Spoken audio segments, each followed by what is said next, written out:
suki, pastillas kayo rito. Ate, magkano po yan? 5 piso, 3 piraso. Maraming salamat po. Mga suki, ito nga plating ng pastillas. Ano ang pastillas? At saan siya nanggaling? Ang pastillas ay isang sikat na matamis na pagkain sa Pilipinas. Ito ay isang maliit, malambot at chewy na candy na karaniwang gawa sa gatas at asukal.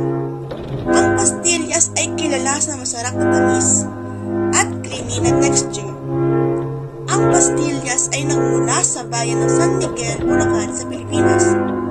Ang mga magsasaka ng kalabaw sa lugar na ito ang unang gumawa ng pastillas gamit ang gatas ng kalabaw.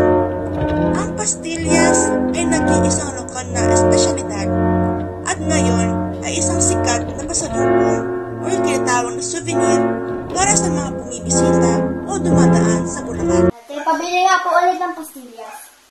Sarapan ko sa pastillas ko, ano? Oo nga po eh. Hehe. O ito, pastillas. Maraming salamat po ulit. Walang anuman.